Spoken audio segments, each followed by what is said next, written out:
Hey, tonight we're diving into one of the most fascinating journeys in the history of our planet, the story of what it was like to be the very first human on Earth. We'll time travel back nearly 6 million years to meet our earliest ancestor and experience the challenges, triumphs, and everyday struggles of becoming human. But before you get comfortable, take a moment to like the video and subscribe, but only if you genuinely enjoy what I do here. And let me know in the comments where you're tuning in from and what time it is for you. It's always fascinating to see who's joining us from around the world.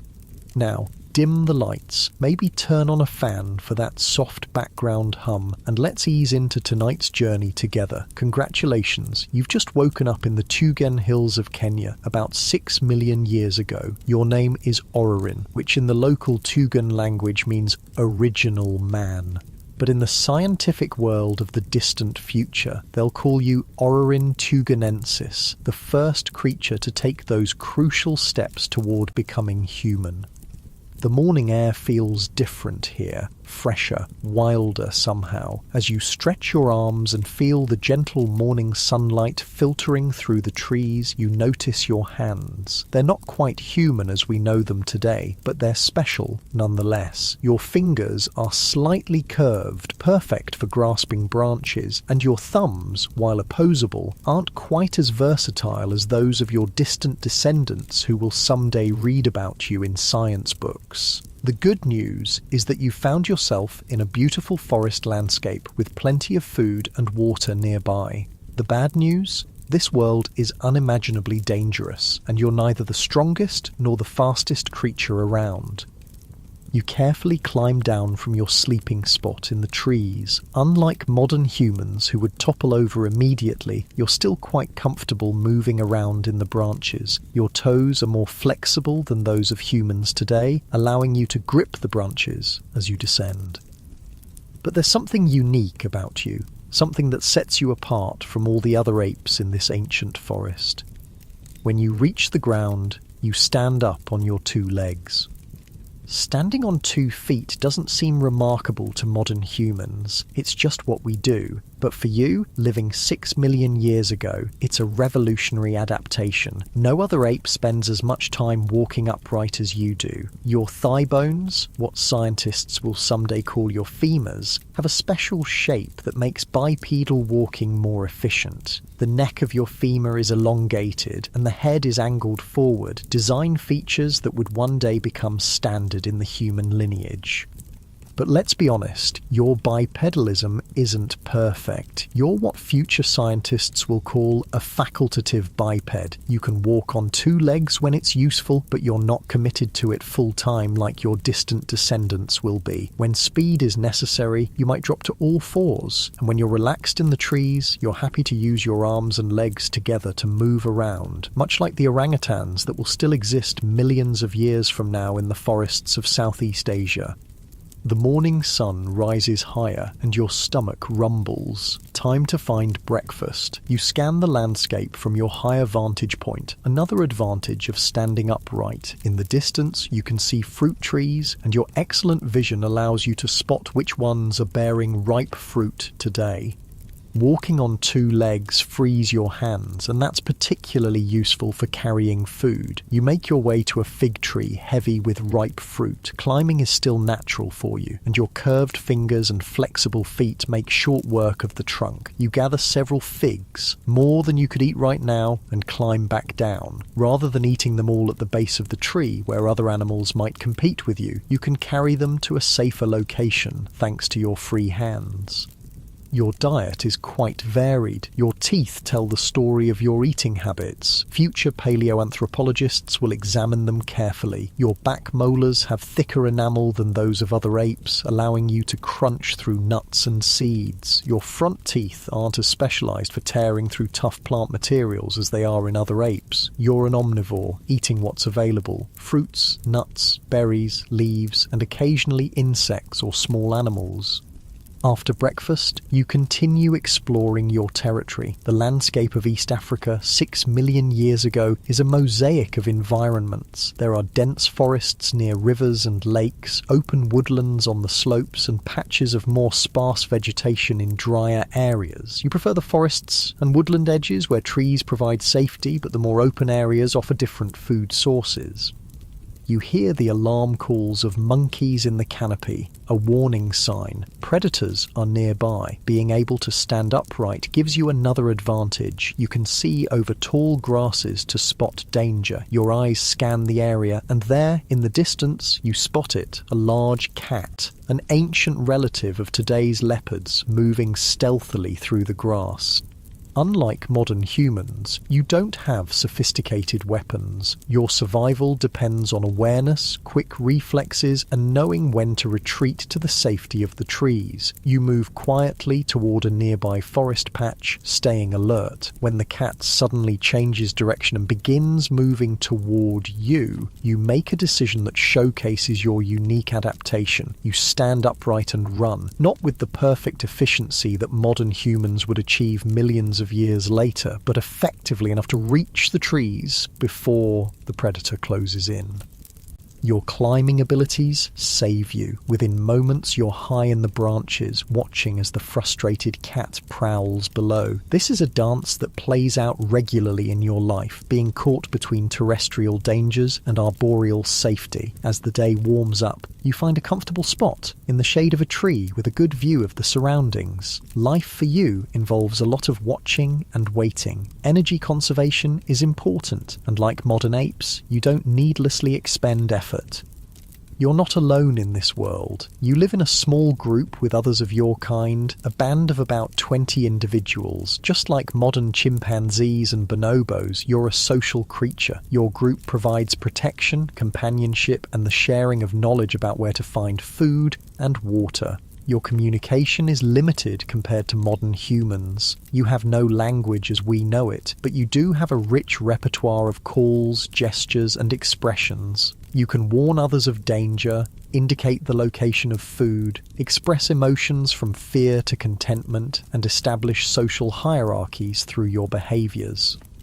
The social dynamics of your group are complex. There are dominance relationships, friendships, occasional conflicts, and reconciliations. You recognize each individual and remember their behaviors. Who can be trusted, who might steal food, who is a reliable ally during conflicts with neighboring groups. Speaking of neighbouring groups, territorial disputes are part of your reality. While not as violent as some later hominins would become, your species does compete for the best territories with the most reliable food sources. These interactions help to spread your species across the landscape as smaller groups sometimes split off to find new territories. The afternoon brings a brief rainstorm. Unlike many animals that seek immediate shelter, you and your group have an interesting response to the rain. You continue foraging for a while as the rain keeps many predators at bay. Your more upright posture means less of your body surface is directly exposed to rain, an advantage your descendants will develop even further.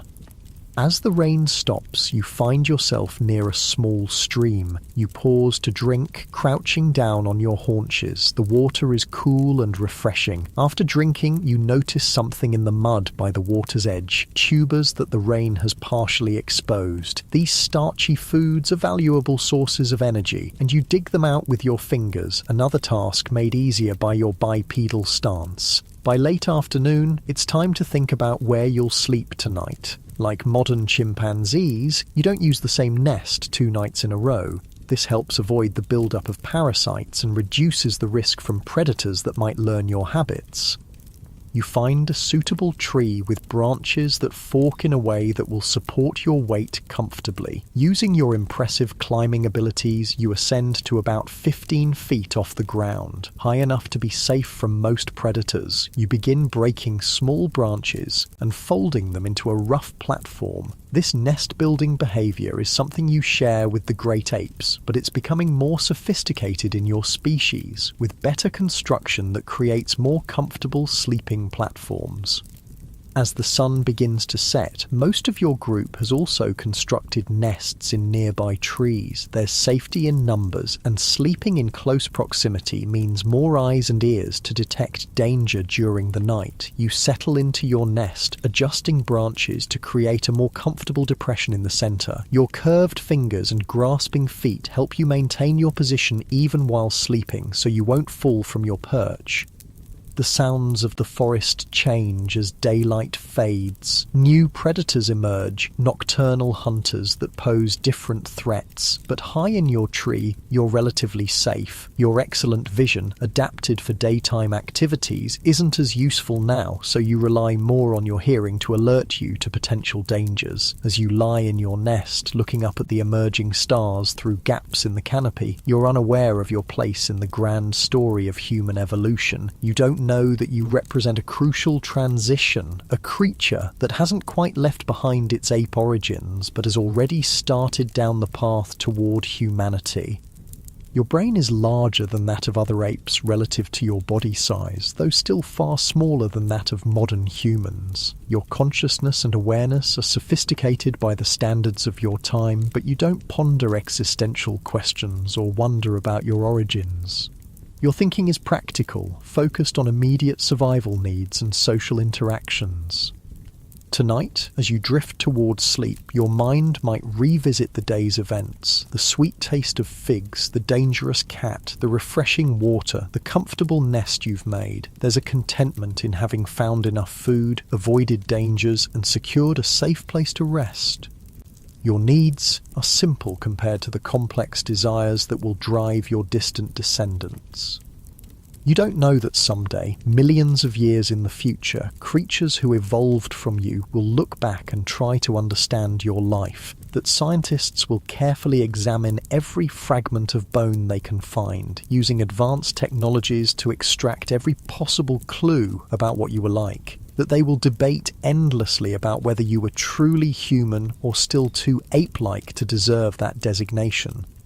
What you do know is that tomorrow will bring new challenges. You'll need to find food again, avoid predators again, navigate social interactions again. Your life 6 million years ago is a constant balancing act between risk and reward. Every day requires careful decisions: when to climb down from the trees, which foods to pursue, how to interact with other members of your group, where to sleep when night falls. As you fall asleep in your nest, the gentle swaying of the branches in the night breeze is soothing. The sounds of the nocturnal forest, insects chirping, occasional calls of night birds, distant roars of predators form a familiar backdrop to your rest. Your breathing slows and your mind quiets. You're not quite human yet, but you're taking the first steps, literally, on the long journey that will eventually lead to humanity. Your bipedal walking, your omnivorous diet, your larger brain, your social structures, all these are laying the groundwork for what will come. The path from you to modern humans is neither straight nor inevitable. There will be many branches in the evolutionary tree, most ending in extinction, but your adaptations contain the seeds of future success. In the darkness of prehistoric night, you sleep, unaware of your place in history. You are Orrerin tuganensis, original man, living your life according to the dictates of your nature and the pressures of your environment. You face hardships that modern humans can barely imagine. Yet, you persist. And in that persistence lies the essence of what it means to be human, the ability to adapt, to overcome, to find ways to survive and even thrive in a challenging world. The stars wheel overhead, marking the passage of time. Each night like this one, each day of foraging and socializing, each generation reproducing and raising young ones, all are small steps in the immense journey of human evolution. The path from you to modern Homo sapiens will take millions of years and countless generations, each making their own small modifications to the template you've established. Tomorrow will be another day in your life, another day of being the almost human in a world that belongs to no species but is shared by all. But for now, you rest, cradled in the branches of an ancient African tree, under stars that shine as brightly now as they will 6 million years in the future. when your descendants will look up and wonder about their origins. The first light of dawn filters through the leaves, touching your face and gently waking you. Another day begins in the Tugan Hills of ancient Kenya. You stretch carefully in your nest, mindful of the height. The night passed peacefully, with no disturbances serious enough to fully wake you. You look around and see the other members of your group also beginning to stir in their nests. Some are already climbing down from their sleeping spots, ready to begin the day's foraging. You join them, descending the tree with practiced ease. Your curved fingers and flexible feet make this vertical journey simple and safe. Once on the ground, you instinctively rise to your bipedal stance. Standing upright isn't something you think about, it's just one of the ways your body moves. When you need to cover distance across open ground, walking on two legs feels natural. When you need to move quickly, you might drop to all fours for short bursts. And when you're in the trees, you use all four limbs in various combinations to climb, swing, and navigate the complex three-dimensional environment of the forest canopy. Your bipedal walking is unique among the creatures of your time. The forest is full of monkeys that occasionally stand upright for brief moments, but none walk bipedally as consistently as you do. This adaptation is still evolving. Your legs aren't as long relative to your arms as they will be in your distant descendants. Your knees and hips can fully extend, allowing you to stand straight, but your gait isn't as energy efficient as it will become in later hominins. The morning begins with a search for water. The recent rains have filled small depressions in rocks and tree hollows, providing convenient drinking spots. You cup water in your hand and bring it to your mouth, another action made possible by your bipedal stance. Other apes would need to bend down and drink directly with their mouths, but you can carry water a short distance. As you drink, you catch your reflection in the still water. Your face is not human as we would recognize it today. Your brow is more pronounced, your jaw more protruding, your nose flatter, but your eyes hold an intelligence and awareness that separates you from other animals. Your brain, while smaller than that of modern humans, is already showing signs of expansion beyond what's typical for apes of your size. After drinking, your attention turns to food. The good news is that your environment provides a variety of options. The bad news is that finding enough calories each day requires constant attention and effort. You run your tongue over your teeth, an unconscious gesture after drinking. Your dental structure reveals much about your diet and evolutionary position. Your canines are larger than those of modern humans, but smaller than those of other apes. This reduction in canine size is one of the earliest signs of the hominin lineage. Your molars have thicker enamel than those of other apes, an adaptation for processing a varied diet that includes hard foods like nuts and seeds. Today, you decide to begin your foraging in a patch of woodland where you found tubers before. Walking on two legs allows you to see over the tall grasses, spotting any predators that might be waiting in ambush. It also frees your hands for carrying food or using simple tools. You haven't developed the sophisticated tools that later hominins will create, but you do use objects in your environment to solve problems. You might use a stick to dig for roots or to extract insects from their nests. You might use stones to crack open nuts or tough-skinned fruits. These aren't crafted tools, but this simple tool use is the foundation upon which later technological innovations will build.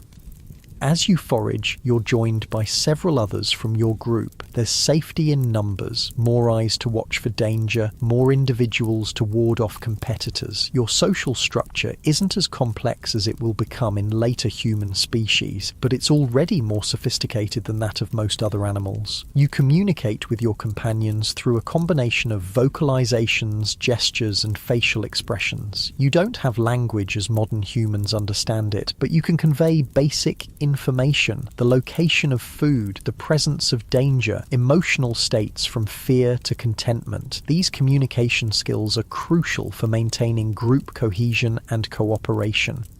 One of your companions makes an excited vocalization, having found a bush heavy with berries. You join in the harvest, picking the ripe berries and eating some immediately while collecting others in your cupped hand. The sweet tart flavour is refreshing, and the sugars provide quick energy. As you eat, you remain vigilant. Your position in the food chain is precarious. You're neither the largest nor the strongest creature in this ecosystem. Predators are a constant threat. The ancient African landscape is home to ancestors of modern lions, leopards, and hyenas, all of which would consider you prey. A rustling in the nearby grass sends a jolt of alertness through your group. Everyone freezes, eyes and ears focused on detecting the potential threat. After a moment, a small antelope emerges, itself wary of predators. Your group relaxes slightly, but the brief alarm has reminded everyone of the need for constant vigilance. The morning continues with this pattern of foraging and watchfulness. You move from one food source to another, never staying in one place too long. This nomadic lifestyle is necessary. Staying in a single location would quickly deplete the available food and increase vulnerability to predators that might learn your habits. By midday, the sun is high and the temperature has risen considerably. Unlike modern humans, you don't sweat profusely to cool yourself. You seek shade instead, finding a comfortable spot under a tree where you can rest during the hottest part of the day. This is a social time for your group. Individuals groom one another, removing parasites and strengthening social bonds. The grooming patterns follow the social hierarchy of the group. Dominant individuals receive more grooming than they give. As a social activity, this grooming is about more than just hygiene. It's a way of reinforcing relationships and reducing tensions within the group. Your position in the social hierarchy influences many aspects of your life. Access to preferred food sources, mating opportunities, sleeping spots. The hierarchy isn't rigid though. It can shift based on coalitions between individuals, and your own status might rise or fall depending on your health, strength, and social alliances. There are distinct physical differences between males and females in your species, what scientists call sexual dimorphism. Males are generally larger and more muscular, while females are somewhat smaller but no less capable of navigating the challenging environment. These differences are less pronounced than in some ape species, but more noticeable than they will be in modern humans. As the afternoon progresses and the temperature begins to drop, your group becomes active again. The evening foraging session is crucial. You need to consume enough calories to sustain you through the night, and you need to find suitable trees for constructing your night nests. You move deeper into the forest where fruit trees are more abundant. Walking upright through the undergrowth gives you advantages. You can see further, move more efficiently on two legs through the terrain, and keep your hands free for gathering food or using tools. You come across a fig tree that's dropping ripe fruit. It's a bonanza. Figs are packed with sugar and nutrients, but you're not the only one who's noticed this resource. A group of monkeys is already in the tree, harvesting the best fruits. This is where your bipedal adaptation proves valuable in yet another way. You can stand at the base of the tree and collect the fruits that the monkeys drop or knock down. While they feast in the canopy, you and your group gather the windfall below. It's a form of passive cooperation that benefits both species, though neither is aware of this ecological relationship. While collecting figs, you notice something interesting in the soft ground, a patch of disturbed earth where a recent rainstorm has exposed some roots. Using a stick, you dig deeper, uncovering starchy tubers that will provide substantial nutrition. Your omnivorous diet and ability to exploit various food sources are key advantages that will serve your lineage well in the coming millions of years. Your digging activity attracts attention from younger members of your group. They watch closely, learning this food-gathering technique through observation. This cultural transmission of knowledge, learning by watching others, is another trait that will become increasingly important in the hominin lineage. The afternoon wears on, and your group gradually moves toward an area with suitable trees for night nests. Along the way, you pass a small stream. Some members of your group stop to drink, while others use the opportunity to wash some of the fruits they've collected, rinsing off dirt and insects. This simple washing behaviour isn't quite tool use, but it shows a level of intelligence and problem solving that exceeds that of most animals. You understand cause and effect, that washing food in water makes it more palatable and removes unwanted elements. As you approach the stream, you walk with the characteristic gait of Orrorin tuganensis. Future paleoanthropologists will study the details of your leg bones to understand how you moved. The head of your femur, your thigh bone, is large and faces forward, an adaptation for bipedal walking. The neck of the femur is elongated and has a special internal structure with thicker bone on the underside, designed to handle the stresses of upright walking.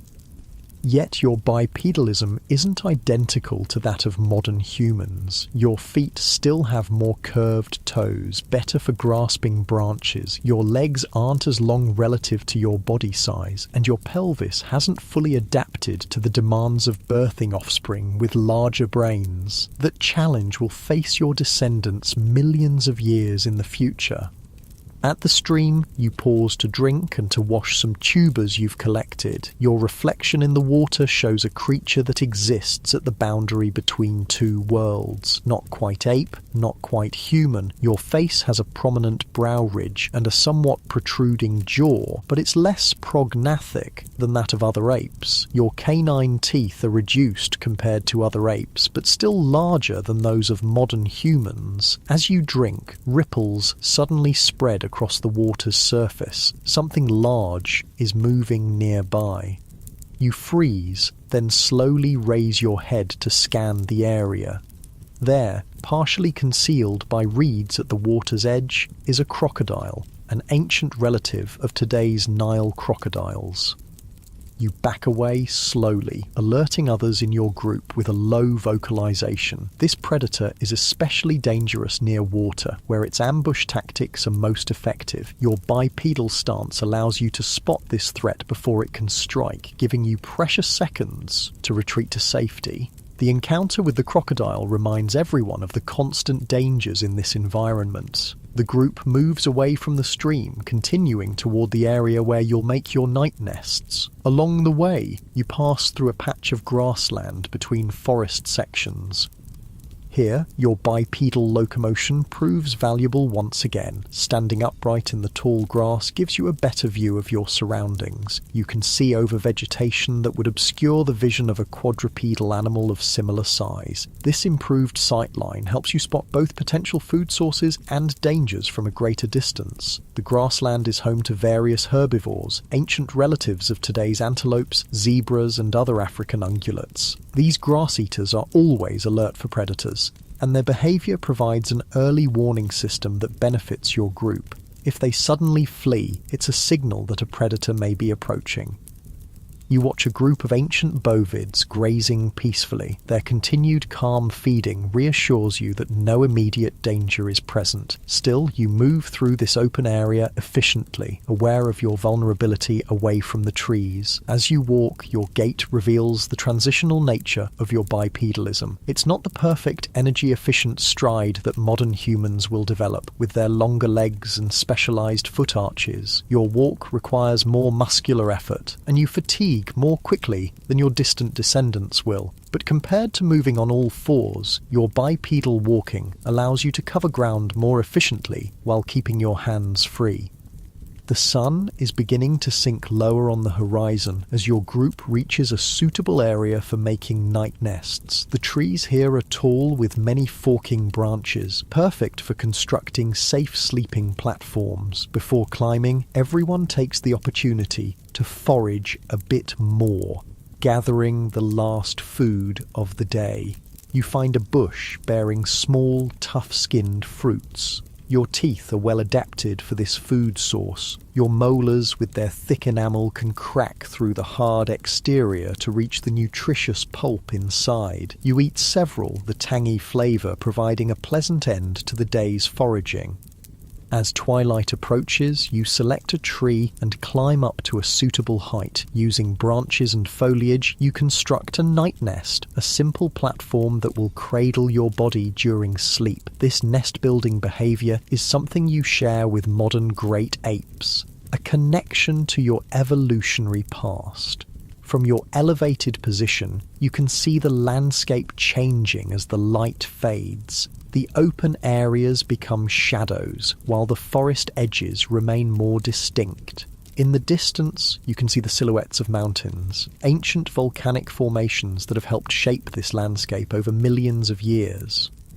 These volcanoes play a crucial role in preserving your legacy. The lava flows and ash deposits they produce will create the perfect conditions for fossilization. Millions of years from now, scientists will find your bones embedded in these geological layers, and from these fragments they will begin to piece together the story of human origins. As darkness falls, the sounds of the forest change. Daytime birds go quiet, while nocturnal creatures begin their chorus. The hoots of owls, the chirping of insects, the occasional roar of a big cat, these form the soundtrack of the African night, not so different from what it will be millions of years later.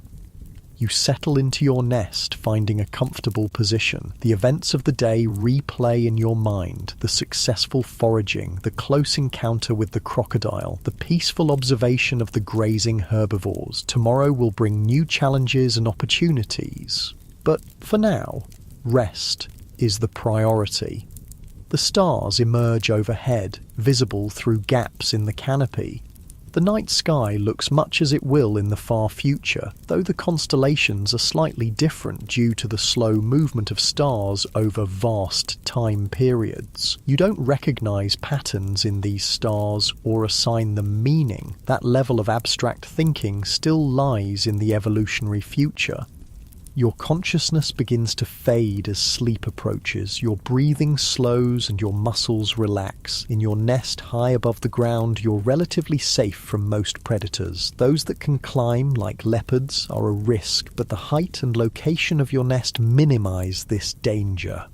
As you drift towards sleep, you're unaware of the evolutionary journey that lies ahead. You don't know that your adaptations, bipedal walking, omnivorous diet, tool use, social living, are laying the groundwork for a lineage that will eventually dominate the planet. You're simply living each day according to your nature, responding to the pressures and opportunities of your environment. In the darkness, surrounded by the sounds of the ancient African night, you sleep. Your dreams, if you have them, are probably simple. Replays of daily activities, emotional responses to events, perhaps preparations for future challenges. Your consciousness is sophisticated for your time, but lacks the complex layers of abstraction and self-awareness that will characterize your distant descendants. Tomorrow will bring another day of foraging, avoiding predators, and navigating social interactions. The eternal cycle of life for Ororuntuganensis, the original man who stands at the very beginning of the human story. Morning arrives with a chorus of birds announcing the new day. You awaken in your nest high in the safety of the tree branches. The air feels different today, heavier, more humid. Dark clouds gather on the horizon, suggesting rain will come later. Weather patterns in this ancient East African landscape are seasonal, with wet and dry periods that shape the behavior of all living creatures. As you climb down from your night nest, a light drizzle begins to fall. The good news is that rain often keeps larger predators less active. The bad news is that finding dry food becomes more challenging, and moving through wet vegetation soaks your body hair, making you feel heavier and colder. You pause halfway down the tree, sheltering under a thick branch as the rain intensifies briefly. Your bipedal adaptation isn't just useful for walking, it also helps in situations like this. Standing upright under the branch, you can use your free hands to groom your wet fur, squeezing out excess moisture. Your ancestors who walked on all fours wouldn't have this advantage. The internal structure of your femur, that thigh bone that future scientists will examine so carefully, reveals the story of your bipedalism. Inside the bone, the cortical layer, the dense outer part, is thicker on the underside of the femoral neck. This isn't visible on the outside, but this hidden feature helps the bone withstand the stresses of walking upright. It's a signature of bipedal movement that will help future paleoanthropologists understand your place in the human story. The rain eases to a gentle patter and you continue your descent. On the ground, you rise to your characteristic bipedal stance. Your feet are different from those of modern humans. Your big toe is still somewhat divergent, useful for grasping branches when climbing, but when you walk, your feet function effectively for bipedal locomotion, with the beginnings of the arch structure that will become more pronounced in later hominins. Today's first priority is finding food, made more urgent by the rain. Wet conditions make some food sources more accessible. Earthworms come to the surface, snails become more active, and certain plants become easier to pull from the softened ground. Your omnivorous diet and adaptable foraging strategies are among your greatest strengths. You move through the wet forest, your eyes scanning constantly for food and danger. Your bipedal stance keeps your head higher than it would be if you walked on all fours, giving you better visibility in the vegetation. You spot a fallen tree that's been decomposing for some time, a potential goldmine for grubs and insects.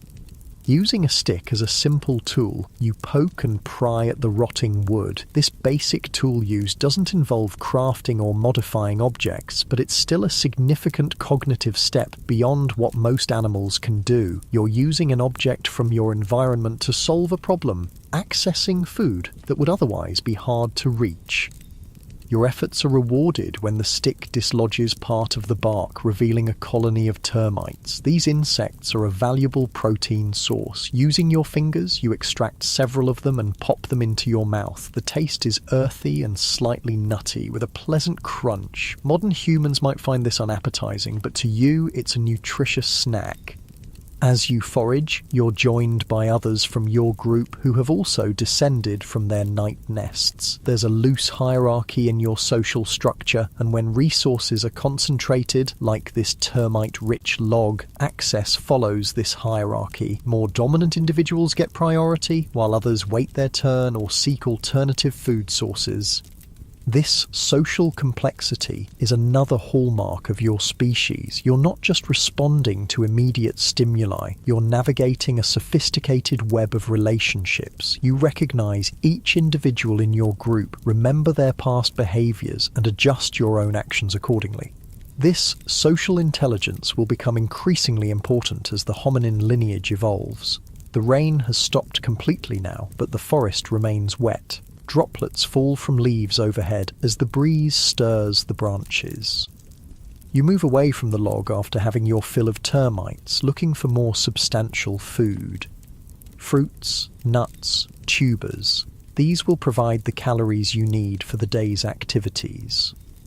You come across a patch of small, starchy roots that the rain has made easier to extract from the ground. Using your fingers and occasionally your teeth, you pull several from the soil, brushing off the dirt before eating them. They're fibrous and not particularly flavorful, but they provide valuable carbohydrates and help fill your stomach. As you forage, you remain alert for sounds or movements that might indicate danger. The good news about your evolutionary position is that you're smarter and more adaptable than most animals. The bad news is that you're neither the strongest nor the fastest creature in this ecosystem, and many predators would see you as potential prey. The most dangerous predators in your world are the big cats, ancient relatives of today's lions and leopards. They're ambush hunters, using stealth and surprise to capture their prey. Your upright posture helps you spot them from a greater distance, and your social group provides multiple sets of eyes and ears to detect threats.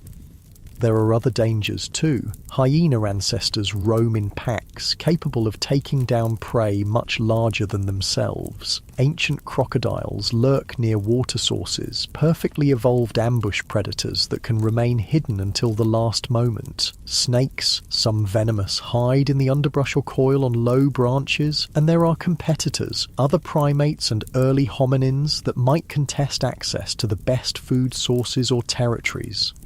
Your survival in this challenging environment depends on a combination of factors: intelligence, adaptability, social cooperation, and your unique physical adaptations, particularly bipedalism. Walking upright isn't just about locomotion, it's a key element in your species' survival strategy. By midday, the sun has broken through the clouds, creating a steamy warmth as water evaporates from the vegetation.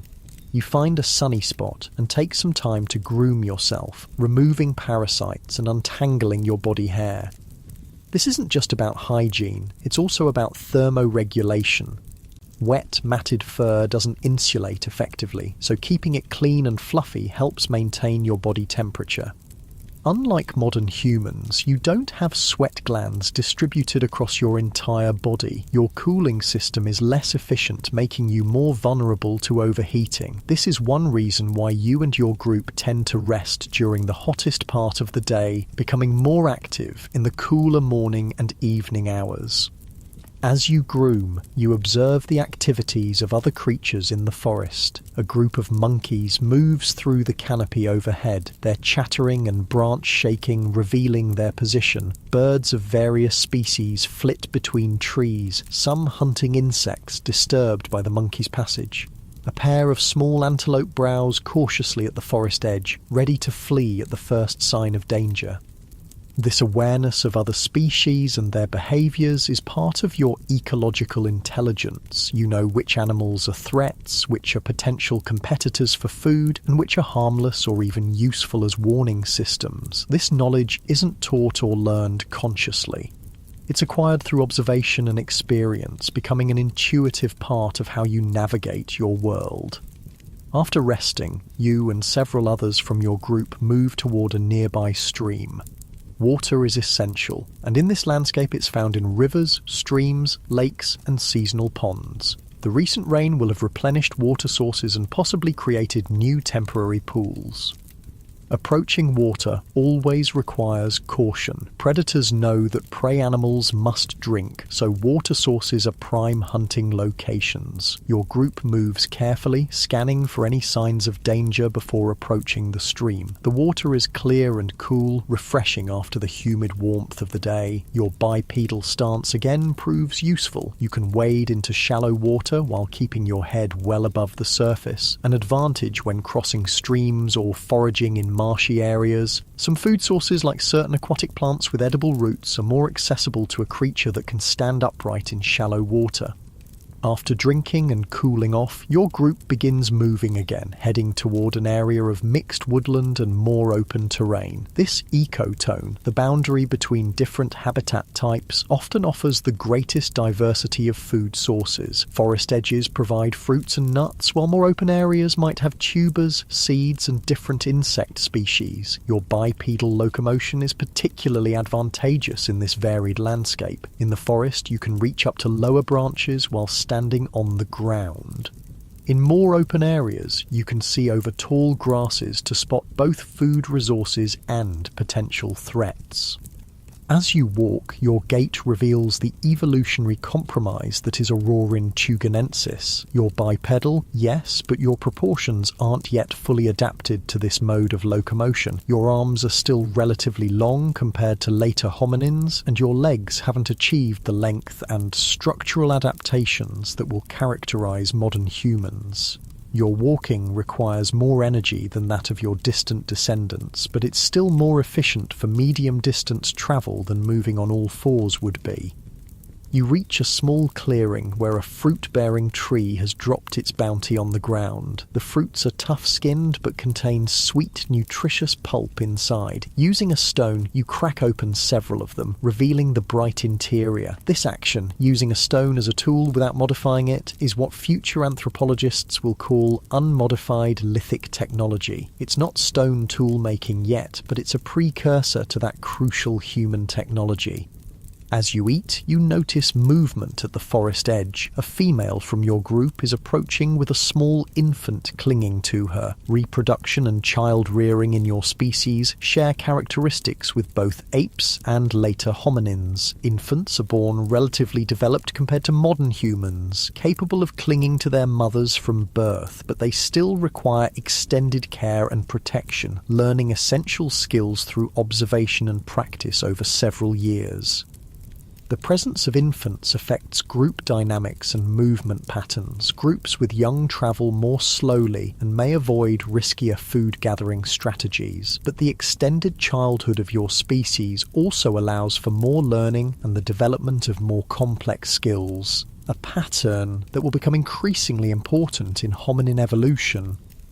The afternoon continues with more foraging, social interaction, and vigilant awareness of the surroundings. Your group moves through the landscape, never staying in one place too long. This nomadic lifestyle is necessary for a species that doesn't cultivate food or store resources for future use. You go where the food is, when it's available, following the ancient rhythms of seasonal abundance and scarcity. As the day begins to wane, your attention turns to finding suitable trees for night nests.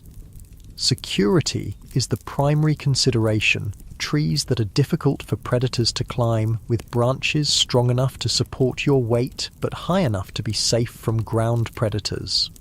Before climbing, you gather a few more fruits to eat in your nest. Carrying food is another activity made possible by your bipedal adaptation. With hands free, you can transport resources from where they're found to where they can be safely consumed, an advantage that few other animals possess. As you select a tree and begin to climb, your body reveals its dual adaptation for both arboreal and terrestrial life. Your curved fingers and flexible feet make climbing natural and efficient. Your arms are strong and capable of supporting your body weight as you move through the canopy. Yet, your leg bones show the unmistakable signs of bipedal walking. The femoral head size and orientation, the reinforced internal structure of the femoral neck, the beginnings of the bowl-shaped pelvis that will become more pronounced in later hominins. You are, in essence, a transitional form, a creature adapted for both tree life and ground dwelling. This versatility is a key to your success in an environment that includes both forested areas and more open terrain. From your vantage point in the tree, you watch as the sun begins to set. The landscape is transformed by the golden light of late afternoon. From this height, you can see the diversity of the ancient East African environment. Forests near water sources, more open woodlands on slopes, grasslands in drier areas. This mosaic of habitats provides a variety of food sources and challenges, driving the adaptations that will eventually lead to modern humans. Your attention is suddenly drawn to movement in the distance. A group of large predators, ancient relatives of modern lions, is moving through the open terrain, heading toward a water source. They're too far away to pose an immediate threat, but their presence reinforces the constant danger that shapes your existence. These predators, however, may have played a role in driving the evolution of your bipedal locomotion, the ability to see over tall grass, to spot predators from a distance, to carry food to safer locations for consumption, to use hands for wielding defensive tools or throwing objects. All these advantages of bipedalism contribute to survival in a predator-rich environment. As twilight deepens, you begin constructing your night nest. This isn't a simple matter of finding a comfortable spot to lie down. It's an architectural process that demonstrates considerable intelligence and planning. You break and bend branches to create a platform, weaving them together for stability. You add softer vegetation for comfort. The completed nest is sturdy, secure, and concealed enough to avoid attracting predators' attention. Nest building is a behavior you share with the great apes, a connection to your evolutionary past, but your nests show adaptations specific to your species. They're often constructed higher, with more attention to security features reflecting the particular pressures of your environment. As darkness falls, you settle into your nest, your day's foraging having provided enough nutrition to sustain you through the night. Below, in the gathering darkness, the forest comes alive with the sounds of nocturnal creatures, the hoots of owls, the chirps of insects, the occasional roar of a big cat or laugh of a hyena. These sounds might be alarming to modern humans, but to you, they're the familiar soundtrack of the African night. From your safe perch, you look out at the stars emerging in the clear night sky. The patterns they form are the same ones that your distant descendants will one day map into constellations, use for navigation, and weave into their mythologies. But for you, they're simply points of light in the darkness, neither understood nor named. As sleep approaches, your mind quiets. You don't contemplate your place in the universe or wonder about your origins. Your consciousness, while sophisticated compared to most animals, lacks the layers of abstraction and self-reflection that will characterize later humans. Your awareness is focused on the immediate and practical: food, safety, social relationships, reproduction. Yet in your brain, slightly larger relative to body size than that of other apes, lie the foundations for what will come. The neural capacities that allow you to use simple tools, navigate complex social structures, communicate with your group, and adapt to various environments, contain the seeds of the advanced cognitive abilities that will one day lead to language, art, science, and civilization. As you drift into sleep, cradled in your nest high above the forest floor, you are, unknowingly, a crucial link in the chain of human evolution. Your species, Ororinthugenensis, with its bipedal locomotion, omnivorous diet, and social complexity, represents one of the earliest steps on the long path that will eventually lead to modern Homo sapiens. The adaptations that allow you to survive in the challenging environment of ancient East Africa, particularly your bipedal stance, will prove remarkably successful. Over millions of years, they will be refined and elaborated upon by natural selection, producing a lineage of increasingly sophisticated hominins. Most of these evolutionary experiments will end in extinction, but one branch will continue, eventually giving rise to the species that will transform the planet like no other.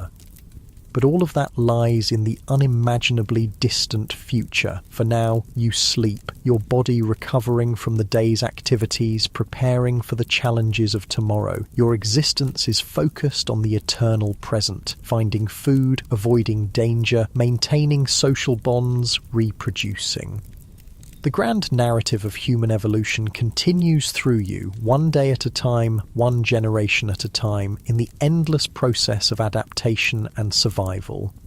The night deepens around your sleeping form, the stars wheel overhead, and the ancient African landscape continues its slow geological transformation. Volcanic activity in the region is gradually creating the conditions that will preserve traces of your existence. Bones that will fossilize in sedimentary layers, protected by overlying volcanic deposits, waiting to be discovered 6 million years in the future by curious descendants who will piece together the story of their origins from these fragile remains.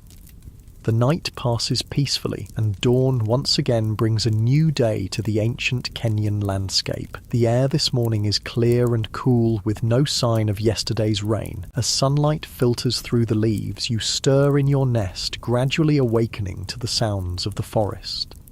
Your sleep has been deep and restorative. The night nest you constructed served its purpose well, keeping you safely elevated above ground predators and comfortable enough for uninterrupted rest. This ability to create secure sleeping places is one of the advantages that separates you from many other animals in your environment. As you become fully awake, your first sensation is hunger. Digestion has emptied your stomach overnight, and finding food will be your primary motivation for the day ahead. Unlike modern humans who might plan meals days in advance or store food for future use, your relationship with food is immediate and constant. Eat when you find it, because you never know when the next meal will come. You descend from your night nest with practiced ease, your curved fingers and flexible feet making the vertical journey simple and safe. Once on the ground, you rise to your bipedal stance. This morning, you're alone. The other members of your group have descended from their nests earlier or built them in different trees. Being temporarily separated from your group isn't unusual. The social structure of Ororhyntuganensis is looser than what will evolve in later hominin species. Your groups form what scientists would call a fission-fusion society, where individuals come together and separate throughout the day depending on circumstances. This flexible social organization allows for more efficient foraging when food is scattered and better defense when predators threaten. You begin walking through the forest, your bipedal gait now fully awake and coordinated. With each step, the unique biomechanics of your species are displayed. The extended knee joint, the angled femur, the beginnings of the arched foot. These features aren't as developed as they will be in later hominins, but they already show clear adaptations for upright walking.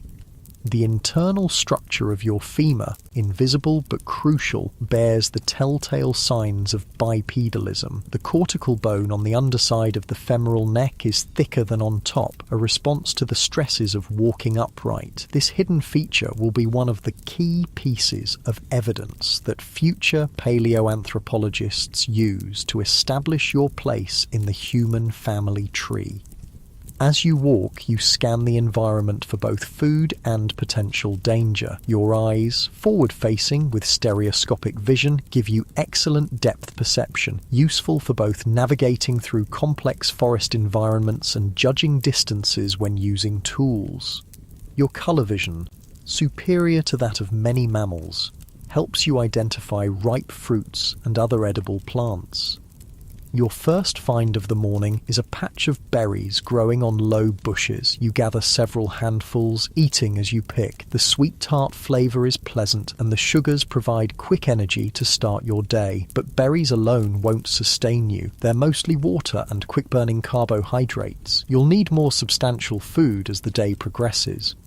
As you forage, you're aware of the different strategies employed by your species. One of the advantages of bipedalism is that it allows for what scientists will later call systematic foraging, the ability to efficiently harvest food from scattered sources and carry it either for immediate consumption in a safer location or to share with others in your group. This gathering behaviour, made possible by your free hands and upright stance, is an early version of what will become a crucial hominin adaptation. Future species will elaborate on this basic pattern, developing containers, tools for harvesting, methods of food processing, and eventually agriculture, all building on the foundation of bipedalism and free hands that you represent. After finishing the berries, you continue your search for food. Your omnivorous diet is an advantage in this environment. You can eat a wide variety of foods, adapting to what's available in different seasons and locations. This dietary flexibility will prove to be one of the most successful adaptations in the hominin lineage, allowing your descendants to spread beyond Africa to virtually every environment on Earth. Your teeth tell the story of your varied diet. Unlike the specialized dentition of many animals, your teeth are generalized, adapted for processing many different types of food. Your molars have thicker enamel than those of other apes, better for grinding tough plant foods. Your canines are reduced compared to other apes, but still larger than those of modern humans, reflecting a transition in social structure and feeding behavior. As you move through the forest, you come across a fallen tree that has been dead for some time. The decaying wood is home to various insect larvae, a rich protein source. You use a stick to pry apart the rotting wood, exposing the grubs inside. This simple tool use doesn't involve crafting or modifying the stick, but it does show problem-solving intelligence, using an object from the environment to access food that would otherwise be difficult to reach. While you're focused on extracting the larvae, a sound catches your attention, the soft footfall of something large moving nearby. You freeze, all senses alert. Through the vegetation you glimpse a flash of spotted coat, a leopard-like predator, one of the most dangerous animals in your environment. This is a critical moment. Unlike most prey animals, you don't immediately flee. That would trigger the predator's chase instinct, and you can't outrun a big cat. Instead, you slowly back away, looking for the nearest climbable tree. Your bipedal stance gives you an advantage here. You can see over lower vegetation to track the predator's movement, while also scanning for escape routes. The predator hasn't seen you yet, focused on something else in the undergrowth. Moving as quietly as possible, you reach a tree with low branches and quickly climb to safety. From your elevated position, you can now see the predator clearly as it moves through the area where you were foraging. It's not actively hunting, just passing through, but the encounter is a stark reminder of your vulnerable position in the food chain. After the predator moves on, you remain in the tree for a while, using the opportunity to search for fruit in the canopy. Your climbing abilities are excellent, another reminder that while you're adapted for bipedal walking, you're still very much at home in the trees. Your curved fingers and flexible feet make moving through the branches efficient and secure. You find several fruits high in the canopy, eating them where they grow rather than carrying them down. The juicy pulp helps quench your thirst as well as providing nutrition. Staying hydrated is a constant concern in this environment, especially during drier seasons when water sources become limited.